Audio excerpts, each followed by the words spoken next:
It'll be about 30 to 40 minutes. Hello and welcome to episode 32 of Great Things with Great Tech, the podcast highlighting companies doing great things with great technology. My name is Anthony Spiteri, and in this episode, we're talking to a company that are 100% focused around the cloud backup space and disaster recovery, managing over 1 petabyte of customer data and have customers across virtually every industry vertical. That company is Managecast.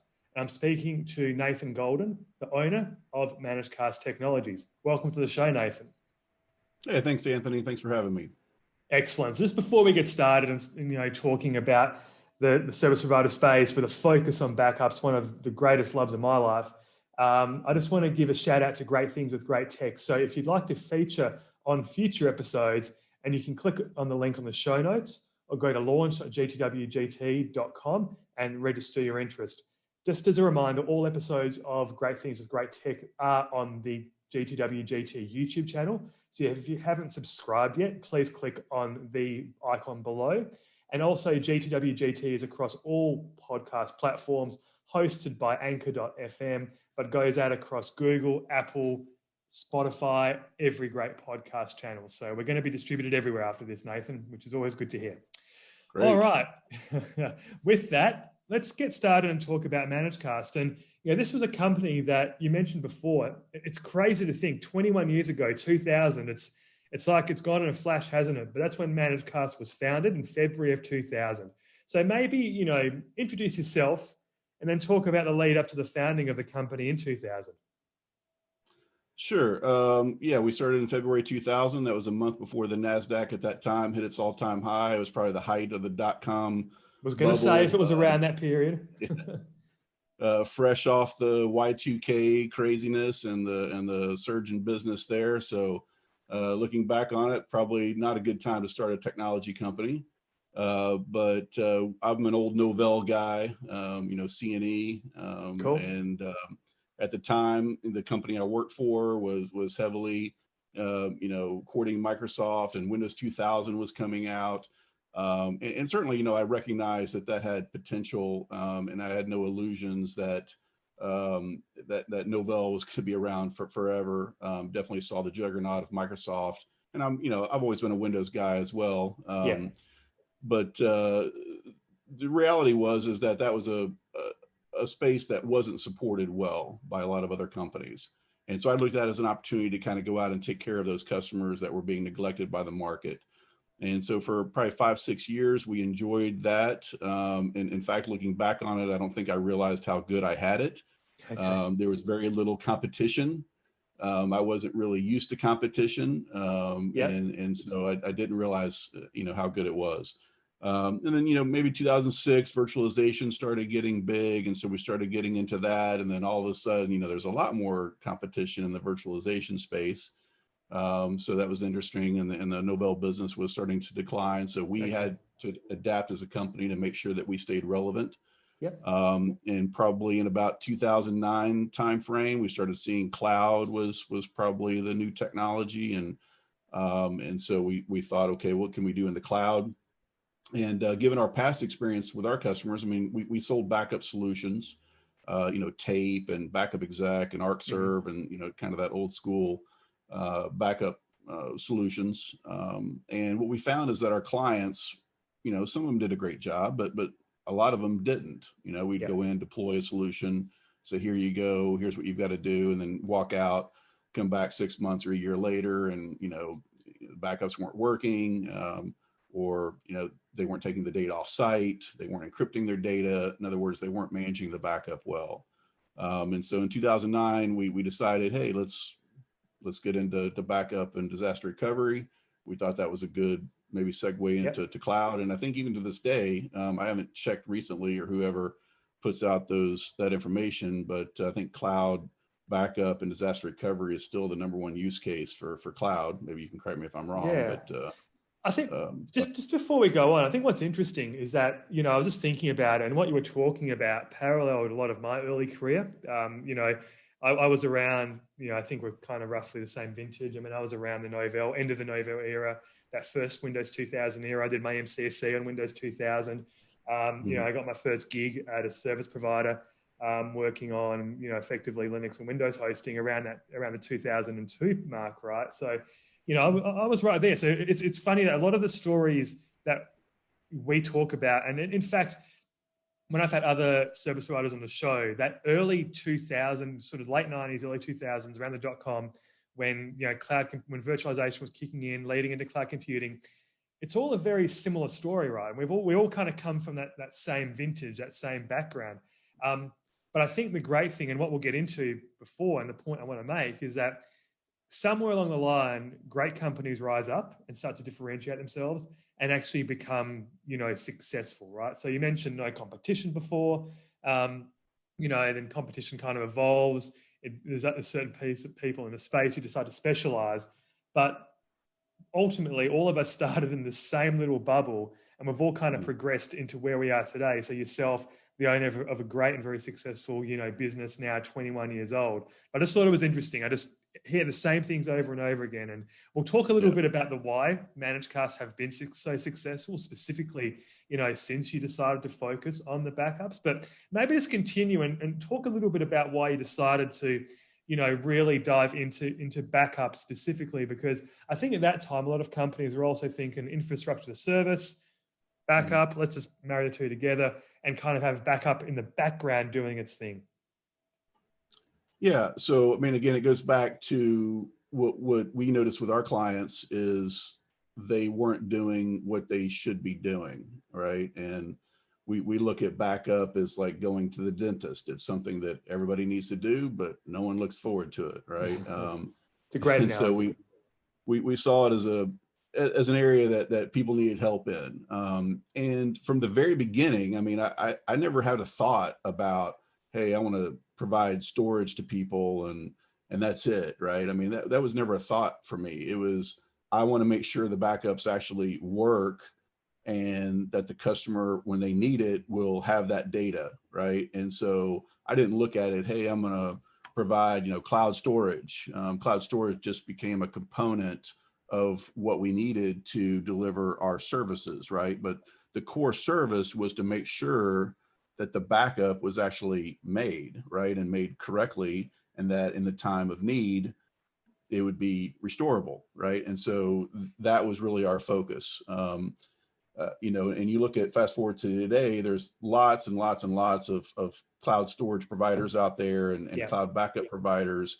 But I would say probably 90%, if not more, they're like the utility company, right? It's your electric company. They give you power. They make sure it's reliable, or that's their goal anyway. And it's up to you as the user, the consumer, to make sure that you're using that service responsibly, right? If you open your window up in the middle of the summer and run your air conditioning full blast, the electric company doesn't care. They just send you a bill. We didn't want to have that utility type approach. So we wanted to really focus on making sure that customers actually were doing what they should be doing. Right. And what's interesting as well, so you've kind of got the nickname of the cloud backup guy. So that, I always love that, so you've got that as a Twitter handle. That's what you're known as in industry. If you look at your LinkedIn, just maybe explain a little bit how that came about as well. Apart from the obvious, which I'm kind of putting two and two together, but I'm always interested in those sorts of things. All right. Well, I will give credit where credit is due. There was actually another vendor partner we were working with, and our sales rep at that partner, they were making cloud backup software, and it was software that we used in the beginning to power our service, and actually we still use it today. We still have some use cases for that. So what's that? What vendor is that? A Segra. A Segra, yep. No, a Segra well. Yep. I probably shouldn't use her name. I'd probably have to get permission or something. But anyway, she was cloud backup girl before I was cloud backup guy. So, so I was like, okay, you're cloud backup girl. I'll be cloud backup guy, and that's how it started. So, okay, it's not your wife or anything, is it? You didn't end up marrying this person or anything like that. I was like, that kind of a weird story. No cloud backup babies or anything. No cloud backup babies. No, that's quite funny. That would have been a hell of a story. Yeah, no, nothing like that.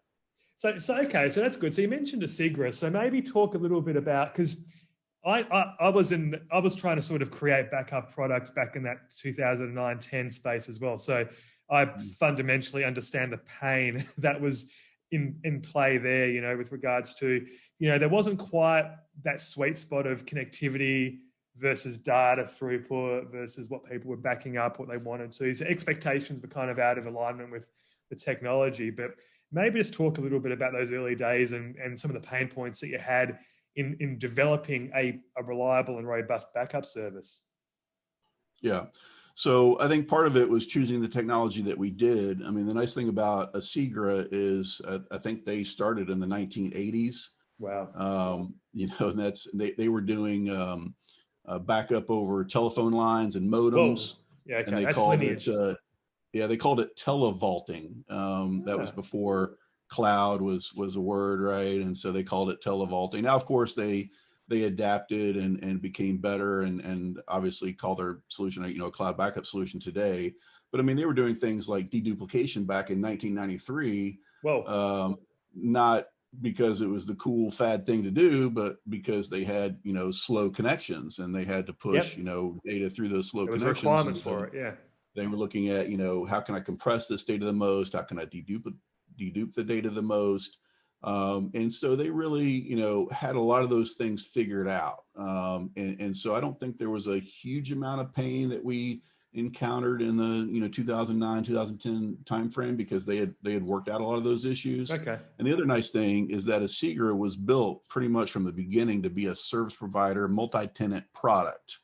You know, we love Veeam. We you know, would love to have used Veeam, but they didn't have Cloud Connect in. Nice. And so to do, you know, backups for customers, you'd have to have site-to-site VPNs, and that introduces complexity. And so Veeam wasn't really a good fit in the beginning to provide those services.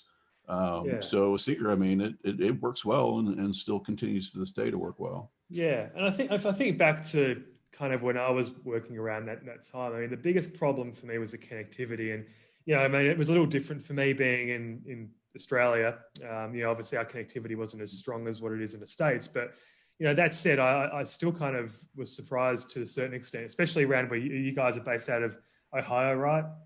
Right. So I would kind of guess that the connectivity would have been okay. But as soon as you started to branch out into more, you know, the countryside and that sort of thing, it would have been ADSLs, ISDNs, that sort of thing. So that's where a lot of the challenges, I think, came from. But obviously, from what you're saying, Asigra basically was thinking about that challenge and build it into that system. So, yeah, it's really interesting. So maybe, you know, talk a little bit about the next couple of years and, you know, up to sort of say, you know, working in those early years of the backup space. And then that 2010 to 15 period was really when there was a great acceleration of cloud adoption. Things were getting cheaper in the cloud. People were understanding that you could use disk instead of tape. How were you guys dealing with that sort of situation unfolding? Yeah, so probably from that 2010 to 2015 timeframe, we were continuing to do a lot of other services besides backup. And you know, but we saw that the backup business was growing very quickly. The traditional business was, you know, not shrinking dramatically, but you could see that it was changing. You know, we would call customers, hey, you haven't upgraded your email system in a while. Oh, we went to Google Mail, and okay, well, so the writing was definitely on the wall. Right. And what we did at first is we targeted our existing customers. So we had an existing, you know, over the first 10 years, we had a lot of customers, loyal customers. And we knew their backup systems. We knew what they were or were not doing. And so we kind of came in and were able to address their needs and say, hey, let us take care of this. We're going to make sure it gets done. You know, you can go on vacation. It's still going to get done. You know, so we really concentrated on our client base for the first few years and pretty much got all the customers that we possibly could onto that. Yeah. And then in 2015, we decided, hey, this is going so well. We want to kind of really focus on this space and get out of all the general purpose work that we were doing in the past.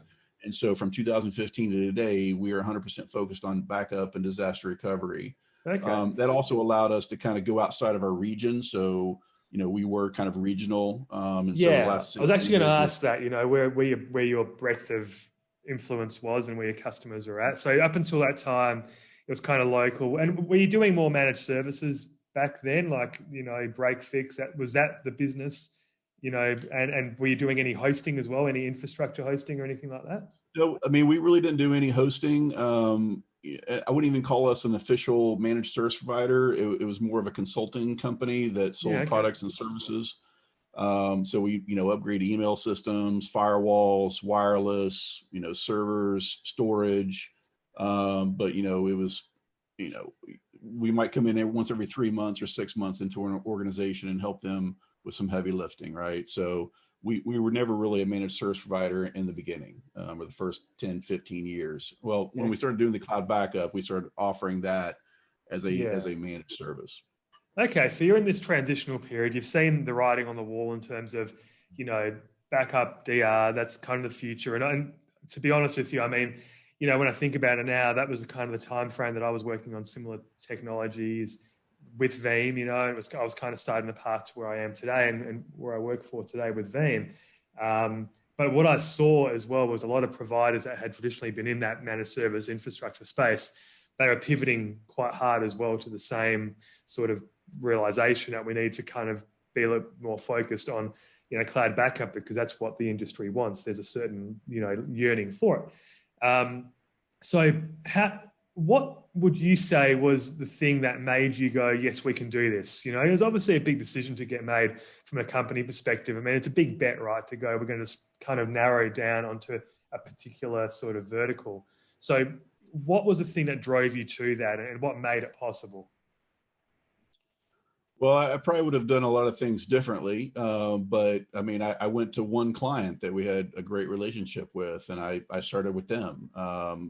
I don't think I had any kind of grand plan of, hey, I'm going to scale this to be huge. I think it was like, hey, let's go to this one client. Let's, kind of test this out with somebody friendly. And it worked well. And then we added another and another and another. And then, it kind of grew over time slowly. And I can tell you, I outgrew storage platforms left and right, which, that old chestnut. Some of those, decisions you'd make differently, you go out and you buy storage, and then, 6 months later, a year later, you outgrew it and you've got to do a forklift upgrade. And so I learned the hard way to, maybe come up with storage that it's hard to outgrow. So I definitely would have done some things differently, but it was just kind of a slow, growth. So at this point, you still had a SIGRA. You mentioned Veeam. Was there anyone else that you guys were starting to bring into the stack at this point in time? So what were the other vendor partners that you were working with?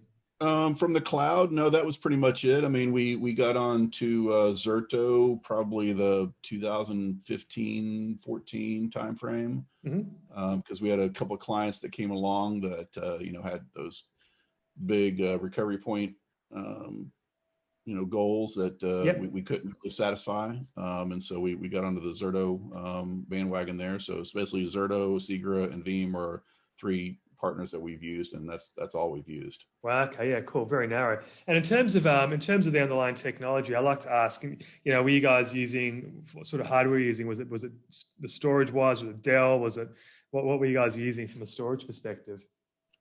Well, we started off with HP. I think it was like the HP left hand or the P5300. Okay, left hand,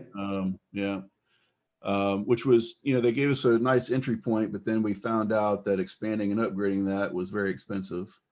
And so we got into NetApp, which was a great relationship because they create storage that's hard to outgrow. So NetApp was really good.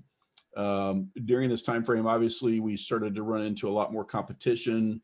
The commoditization of cloud storage, and so pricing became a bigger issue for us. And NetApp is certainly awesome technology, enterprise grade, but it's very expensive. And so we got onto IX Systems, which makes the TrueNAS, which is basically taking FreeNAS on Linux and putting it on, Supermicro hardware. I'm oversimplifying. Because they put their enterprise support, they put their own interfaces in front of it, but basically, it's kind of the Red Hat or whatever of storage. And that relationship has been really good for us.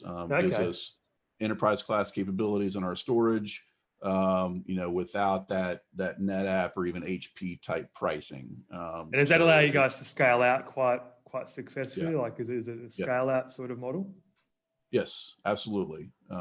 So definitely allows us to grow without, having to forklift our That's awesome. investment. Yeah. Yeah. So in terms of growth, you mentioned growth and you start with one, you go to two, all of a sudden you got five and you got 20. So in terms of scalability, I think it's a good question to sort of pose. At that point in the business, what sort of size, in terms of numbers did you have to sort of support your customer base? How big was the company at that point? Like in the 2015 or Yeah, so. 2015 sort of era, yeah. Well, I will freely admit that when we made that transition in 2015, I mean, we didn't.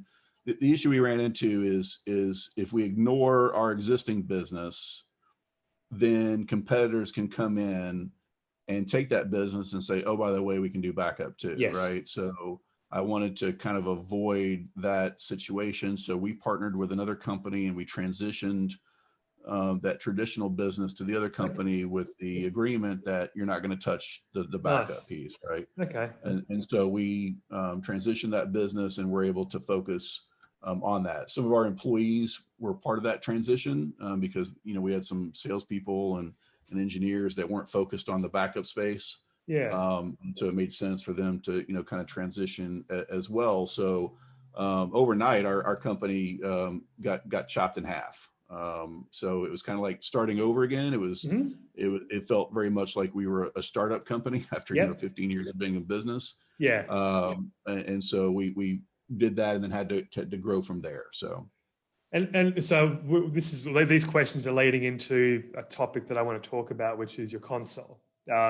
So in this world, scalability is driven, or businesses scale through efficiency, and consoles absolutely drive efficiencies, right? So maybe talk a little bit about, when you decided to start to put some focus in on the console that you guys have. It's tremendous, by the way. I've looked at it. I've used it a couple of times in different times. So it's one of the strongest consoles out there, which is so important when you want to scale through a reseller channel or a white label channel. You need something like that. And every successful service provider in this space at the top has a great console. So maybe just talk a little bit about how that all got going and how you decided to sort of roll with that. Yeah, absolutely. And it's funny that you use that word scale. I don't know if I was really thinking about scale, but I was talking to kind of a business growth coach. And he asked me a question. He said, if the number of clients that you have increased by 10 times, so you go from 100 clients to 1,000, how many more employees would you need? And I just instinctively said, I guess I would need 10 times the number of employees, maybe 8 times. I mean, and he said instantly, your business is not scalable. And so that really stuck with me. And I started looking at, what we were doing and how we were doing it, and also contrasting that from the Asigra experience that we had, right? Because they're built for service providers and they made it pretty easy for us to check backups across all customers and to manage our customers. And we didn't have that with Veeam. I want to be clear, Veeam is a great product. We love Veeam. Everybody loves Veeam, but they don't seem to have service providers in mind first, right? And so some of those challenges of how we did the same things that we were doing in using Veeam, it became apparent that it takes us a lot longer to do the same things in Veeam that we were doing in Asigra. And it's gotten better. So don't get me wrong. And again, this is all from a service provider standpoint, right? If not from an end user standpoint, it's just from a service provider. You've got hundreds of clients and you got to keep an eye on all those. Yeah. We're talking, you're talking about the building blocks of any sort of technology in the service provider land that you tap into a good APIs, good automation endpoints, right? So PowerShell, APIs, everything, right? So that's the key building blocks that you need. But then also at the flip side, those need to be functional as well and do what you want them to do. So they've got to be flexible. Right.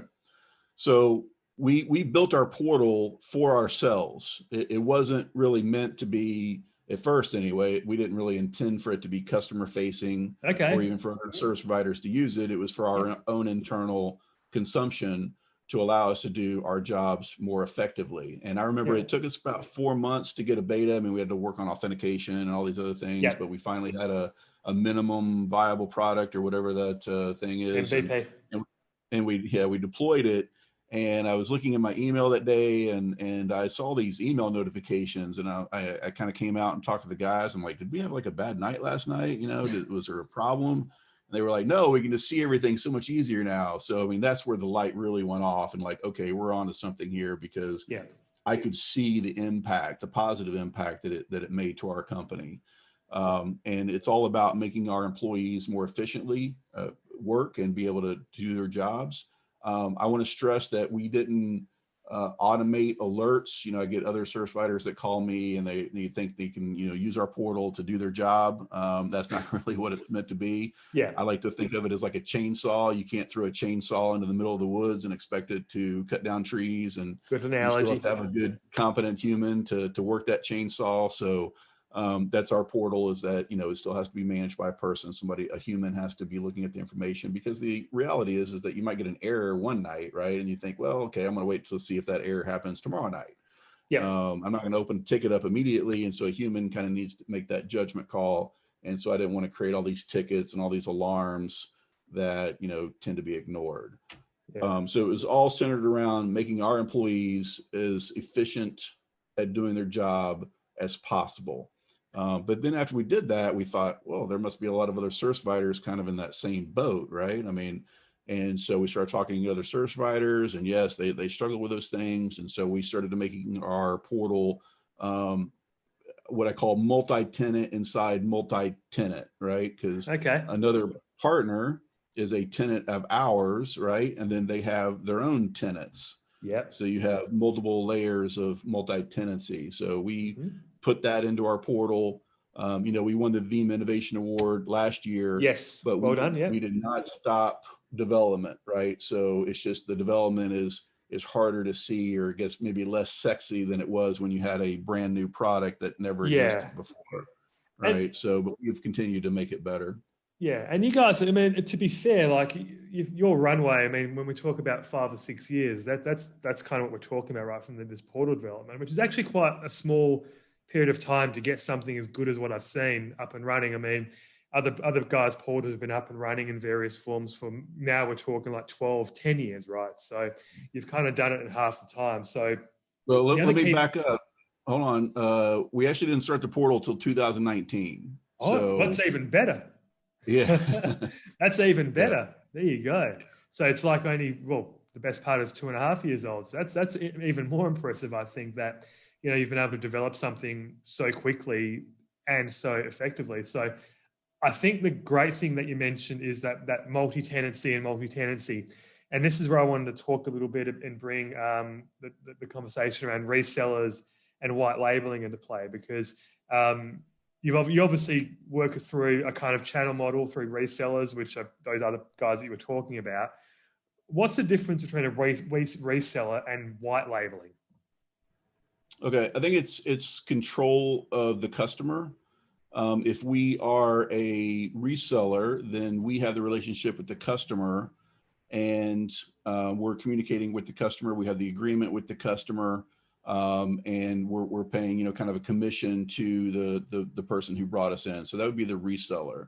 Yeah. White label, we want to be in the background and as invisible as we possibly can. And whenever we see issues with that client, we will notify the white label partner rather than go to the partner or go to their customer directly. So we're very respectful of those relationships. We usually bill the white label partner, and then the white label partner bills the customer. So we are in the background as much as possible. They won't even see us or hear us unless they kind of dig in and, do trace routes or, something like that to figure out that we're involved. So that's the key difference for me. Yeah, and that's good, because what I've seen, like, these things get sort of, those two words get interchanged quite a bit, but fundamentally the way that I always saw a white label was that, you effectively are skinning your service for someone else. The front end, any sort of URLs, that sort of thing, get sort of redone. Is that how far you go with that? So you white label end to end, or is it just at a certain level? Well, the actual, not to get too far in the weeds, but with Veeam, the Cloud Connect, if they're backing up to us, if you go in and look at who you're connecting to, you're going to see that it's us. But the portal view that they give to the customer or that the partner uses can use their own URL, Good their own stuff. Yeah. DNS Okay. name. And our logo is not anywhere to be found. Yeah. So as much as possible, we're hiding We're ourselves, hidden. Yeah. right? So yes, absolutely. And we've actually made it to where, because other partners can already have Cloud Connect, they might even be using competitors, the utility type companies out there that I'm sure that you know personally. So you might have another reseller that uses one of these low cost providers, but they don't have the management interfaces to keep an eye on everything, right? Because they have to remote into each one or use email alerts or something like that. So we can actually provide our portal services to those customers that aren't even using our storage. So we kind of really made it flexible in that regard. Yeah, good stuff. Awesome. So let's just finish off talking a little bit about the future, right, and where we're going in the industry, because I think it's an interesting conversation I've had with a couple of your peers, not only in the States and Canada, or a few guys in Australia and Europe, that are doing, and focusing on backup and DR. So, I would kind of say that backup to a certain extent has been commoditized. I think people get it. Certainly replication and DR as a service still hasn't reached that inflection point where I think people really think that they need it. And that, I think, comes down to a few sort of reasons. But I'm interested in your take on that and where you see the state of that, and then where you see things going. And also, you've got some other services at the moment, like storage as a service, which obviously goes hand in hand, with backup and having a repository or some sort of storage that some person can put something on. Where do you see that going as well? So number one, backup, DR as a service, and then maybe talking about other supplementary services as well. Sure. Yeah. So, I mean, there's no question this is an extremely competitive environment. I call it a big race to the bottom, right? Everybody is out there trying to give it for the lowest possible price, and there's solutions out there that are so low, I don't see how they even afford the power to run it. Yeah. But I often, and I get calls from prospects like, what's the price, right? Those are the three top questions. And it's like, hey, I'm not trying to be the lowest cost provider out there. That's just not our business. And I refer to it like the iceberg, right? There's an iceberg. You can see the top of the iceberg very clearly. It's above the water. To me, that's the cost that you're going to pay for something, right? Underneath the water, that's often invisible and you can't see it. It's hard to see how big the iceberg is the operational cost, right? Making sure that actually stays running. So no matter how low the cost gets, you still need somebody that makes sure that it's working, right? It goes back to the electric company. Somebody needs to make sure that you're using that responsibly. And backup, I mean, I think there's a lot of cases where people don't realize what they don't know. There's a lot of admins, I'm not saying all, but there's a fair share of them out there that think they have a pretty good handle on backup.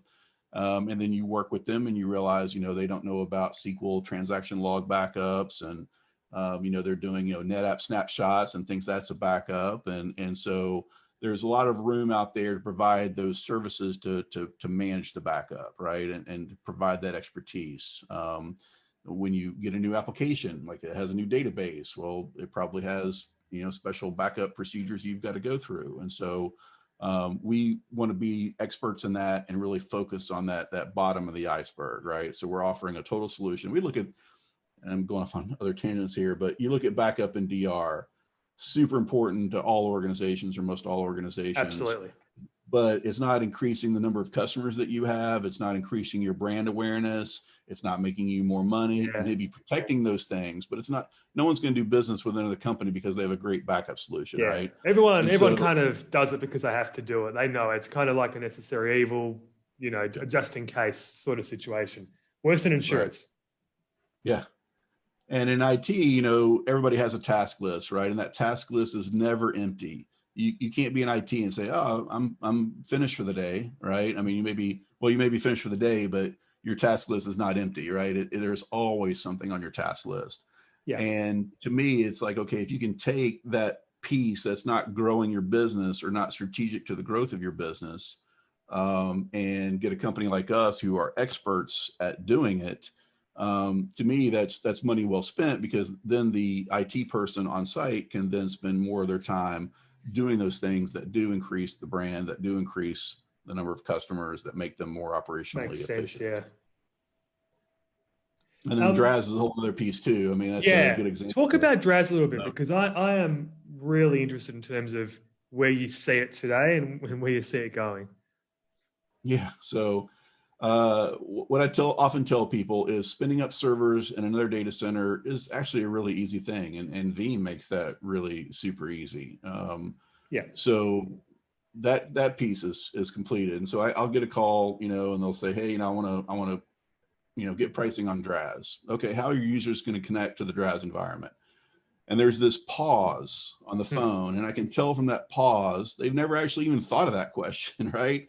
Yeah. And that's where the complexity is. And maybe after that pause, they say, well, we can VPN into the DR, environment. Well, sure you can, but you're going from a gigabit connection locally to a, high latency connection, over at best, maybe 100 megabit connection. Maybe it's only 5 or 10 megabit.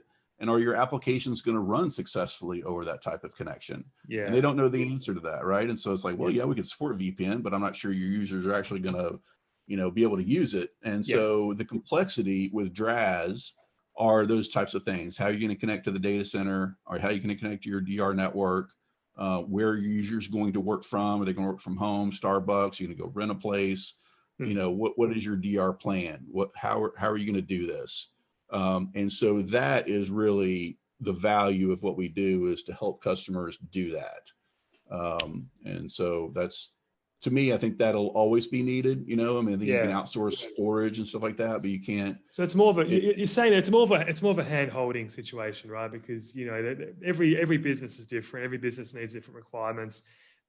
Actually, I've used this before. The tech just does its thing, right? Like the technology that's there from companies like Veeam, Zerto, they do that replication piece beautifully. So, that's kind of like the easy button, effectively. And then there's this whole other sort of onion that you got to peel back to make it work. So I think technology is getting better as well. Like there's orchestration products. We've got, API integration. You've got infrastructure as code. So there's things that are getting out there that are helping, people, well, not people, IT people, make it easier. That doesn't transcend necessarily to the customer. They're having an easy button to make it all go bang. So you still have to be there to hold their hands. Then just quickly into storage, like what are you guys offering in terms of storage as a service? So I wanted to correct you a little bit there. I mean, we don't offer direct, storage as a service. Obviously we offer storage as part of our service. Storage is part of the service, yeah. Right. So we don't offer just a target to anybody, where it's say, hey, here's your S3 bucket and go put all your data you want in there. I mean, we're just not in that business. It's all about, we want to make sure that we can monitor, manage, help our customers do what they should be doing.